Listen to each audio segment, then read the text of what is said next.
Good morning. I wanted to make a little video just to explain to you guys what you're going to be doing today.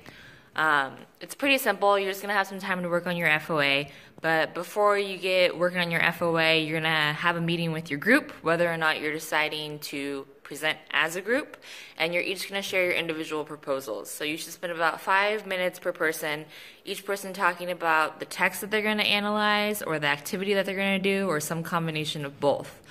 And then you need to think about how you're going to put all those pieces together for when you present as a group. If you're not doing like a group activity at the end, you still need to have a discussion with how you're going to flow from one person to the next. And maybe you want to consider a big overarching question that all of your presentations are going to work towards answering, and then individual essential questions that each of your presentations is going to work towards answering. And remember that your question needs to evolve around something dealing with language and context. So you can't say like, what was the impact of Hosni Mubarak on the Egyptian people? That's too like information based and not enough. It's not a question that really like affords analysis of language and context. So you need to think about a good essential question that has to do with language and context. Or you can choose from any of the questions that I've shared with you guys, and then you need to think about how language and context serves to answer one of those questions. Many of you did it very well with your presentation, so maybe go back and revisit how you approached answering that question with with that activity. So once each person in the group has shared their individual presentations, you guys are going to come together and you're going to write a group proposal. So that could be as easily as copying and pasting from your individual proposals to your group proposal. But of course, you need to also think about editing and also thinking about transitioning. It shouldn't be awkward or abrupt when you guys are presenting as a group. So it could be as easily done as, I have presented on the oppression of women within Egypt. Now, Julia is going to talk about the oppression of women within the United States. Simple.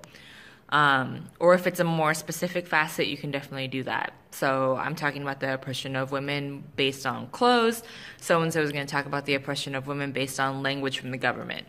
It's just on you guys to be able to figure that out. I've looked through maybe half of your guys' individual proposals, and I've left a lot of questions. You guys have given me like a great overview of what's going to happen within your FOA, but there's not enough depth to really, like, if I were to read your proposal, I would have no idea what half of you guys are doing. So you need to think about step by step. What are you going to have the class do, and what are you going to be doing as well, and what are you going to be doing that helps inform the class of whatever it is that you ask us to do at the end. Because some of you said like, oh, I'm going to ask these questions, or I'm going to guide the class through these discussions, but you had no direction of where you wanted to take us or what you wanted to accomplish. So you need to figure that out. And that might be just like you having time today to investigate your text further to be able to figure it out, and also having some time to talk to your group. So get it done. As always, email me if you have any sorts of questions. I'm going to continue looking at your guys' proposals this morning. I might have some time to pop in to check in on you guys, but otherwise, please share your group proposal with me by the end of class today. I'll look at it, and then we'll have time to chat on Thursday when I'm back, and you guys will have the whole class period to also work on your FOA. Have a good day.